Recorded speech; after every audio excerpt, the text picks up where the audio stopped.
अब पढ़ते हैं एनर्जी ऑफ द कैपेसिटर। ठीक है, कैपेसिटर के अंदर जो इलेक्ट्रिकल एनर्जी स्टोर होती है इलेक्ट्रिक फील्ड की फॉर्म में, उसके लिए एक्सप्रेशन ड्राइव करने की कोशिश करेंगे अब यहाँ पे। ठीक है, तो वो एनर्जी आती कहाँ से, पहले आपको ये क्लियर होना चाहिए। ठीक है, तो वही मैंने यहाँ पे लिखा है, the work done by the battery in charging a capacitor. जो बैटरी होती है वो कैपेसिटर को चार्ज करने में कुछ वर्क करती है।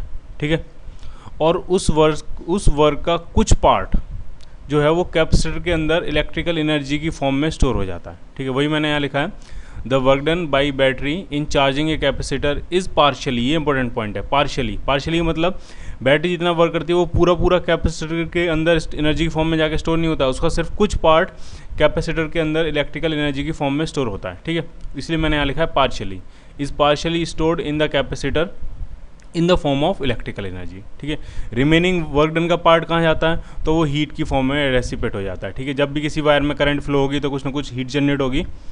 ठीक है, और हीट जनरेट होगी तो एनर्जी लॉस होगा। ठीक है, अगर एग्जैक्ट बात करी जाए तो अभी आगे प्रूफ भी करेंगे इसको, बैटरी जितना वर्क करती है उसका एग्जैक्टली हाफ जो है वो कैपेसिटर के अंदर एनर्जी की फॉर्म में स्टोर होता है, और रिमेनिंग जो हाफ है वो हीट की फॉर्म में डेसिपेट हो जाता है एग्जैक्टली। ठीक है,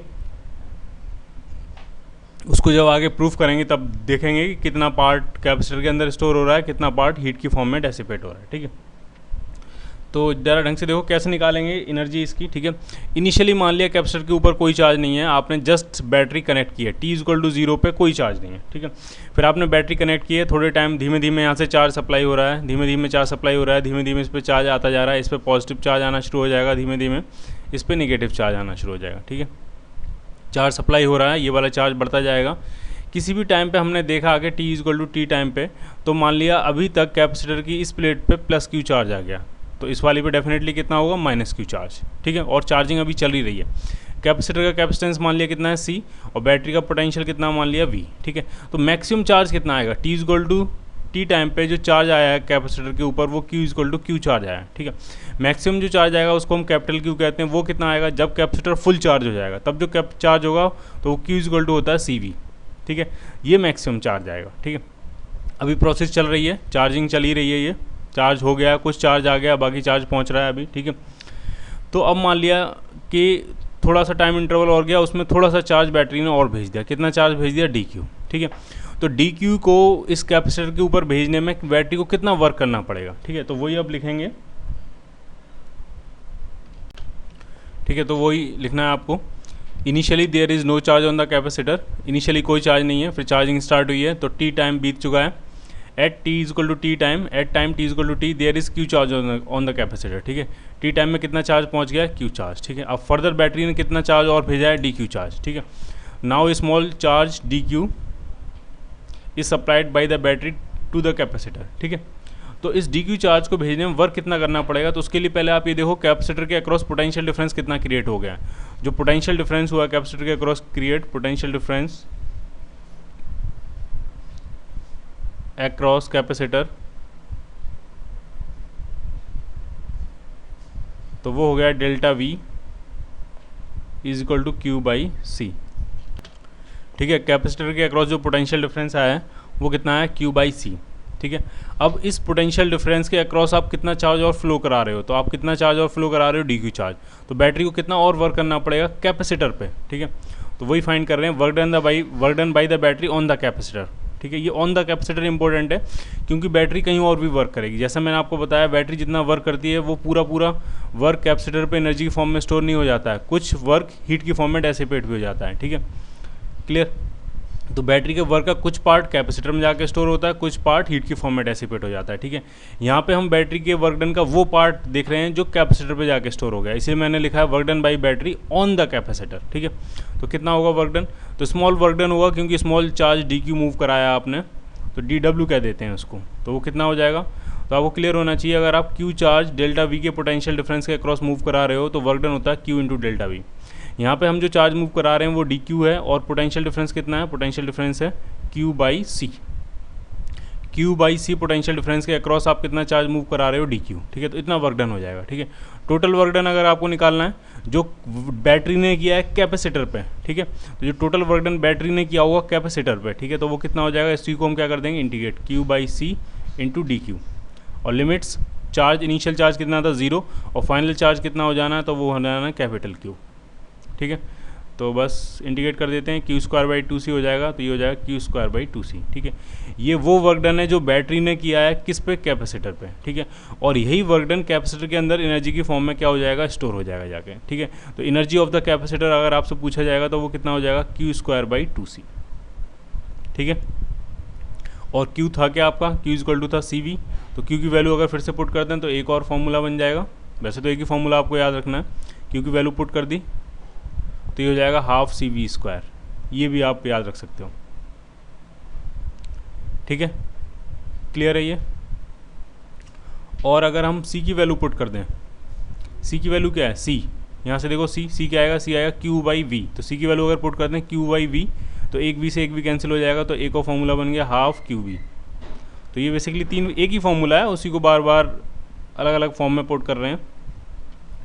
तो सबसे ज़्यादा जो यूज़ होते हैं फॉर्मूले वो ये दोनों होते हैं, एक तो होता है Q²/2C, एक होता है हाफ CV²। लेकिन आपको ये भी याद रखना है QV/2। ठीक है, आप कोई एक फॉर्मूला याद रख लो और बाकी Q=CV से आप वैल्यू पुट कर करके डिफरेंट फॉर्म्स गेन करते जाओगे। ठीक है, ठीक है, तो इतनी एनर्जी तो कैपेसिटर के अंदर इलेक्ट्रिकल एनर्जी की फॉर्म में स्टोर हो गई।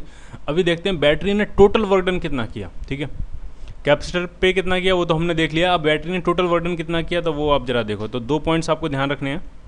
मान लिया बैटरी का अगर पोटेंशियल अगर V है और वो यहाँ से टोटल चार्ज कितना भेज रही है Q। ठीक है, तो वर्क डन बाई बैटरी जो होता है वो सिंपली होता है Q/V। ठीक है, बैटरी का पोटेंशियल डिफरेंस कितना है, पोटेंशियल ड्रॉप कितना है बैटरी का जो EMF है वो कितना है V, और कितना चार्ज यहाँ से उसने सप्लाई कर दिया तो वो सप्लाई कर दिया Q। ठीक है, तो कितना वर्क डन करेगी बैटरी, Q/V। ठीक है, इसका उल्टा भी होता है।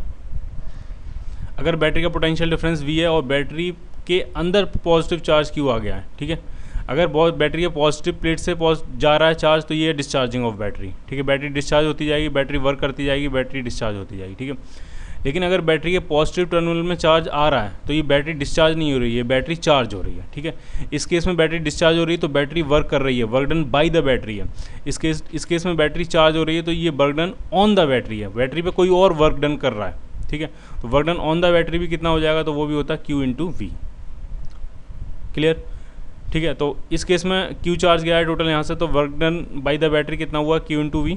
ठीक है, और एनर्जी कितनी स्टोर हुई है, तो एनर्जी जो स्टोर हुई है कैपेसिटर के अंदर वो हुई है QV/2। तो आपको साफ दिख रहा है जितना वर्क किया उसका एग्जैक्टली हाफ जो है वो एनर्जी की फॉर्म में स्टोर हो गया, और एग्जैक्टली हाफ QV/2 बचा होगा वो किस फॉर्म में डेसिपेट हो गया होगा, हीट की फॉर्म में। क्लियर, तो ये आपको ध्यान रखना है। जब कैपेसिटर चार्ज हो रहा होता है तो बैटरी जितना वर्क करती है उसका एग्जैक्टली हाफ पार्ट कैपेसिटर के अंदर जाके स्टोर हो जाता है, और एग्जैक्टली हाफ पार्ट जो है वो हीट की फॉर्म में लॉस हो जाता है। ठीक है, अब एक और एक्सप्रेशन ड्राइव करने जा रहे हैं, वो है एनर्जी डेंसिटी का। ठीक है, कैपेसिटर के अंदर एनर्जी स्टोर हुई है इलेक्ट्रिक फील्ड की फॉर्म में, तो एनर्जी डेंसिटी का एक्सप्रेशन क्या होगा। ठीक है, एनर्जी पर यूनिट वॉल्यूम का एक्सप्रेशन क्या होगा वो फाइंड करने की कोशिश कर रहे हैं। ठीक है, तो कितनी एनर्जी स्टोर हुई है कैपेसिटर के अंदर, तो वो फॉर्मूला आया था Q²/2C। ठीक है, तो जो एनर्जी डेंसिटी होती है उसको हम स्मॉल u से लिखते हैं, तो वो हो जाएगी टोटल एनर्जी डिवाइडेड बाई जितने वॉल्यूम में वो एनर्जी स्टोर हुई है। ठीक है, टोटल एनर्जी कितनी है, तो वो है Q²/2C।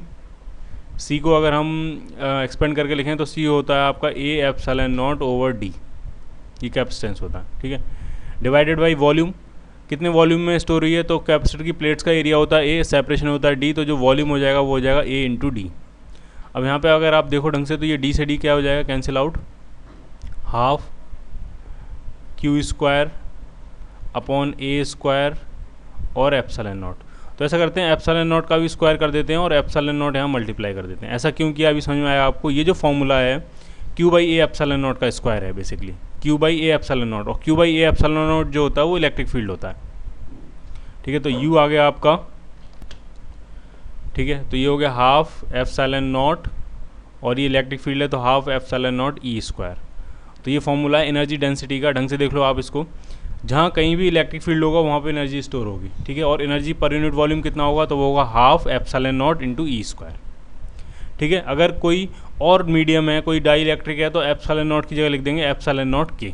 ठीक है, बाकी सब कुछ वैसा ही रहेगा। ठीक है, अब ये फॉर्मूला आप जरा देखो, ये फॉर्मूला हमने ड्राइव तो किया है सिर्फ कैपेसिटर के लिए, लेकिन ये इन जनरल सभी जगह ट्रू होगा ये, ठीक है।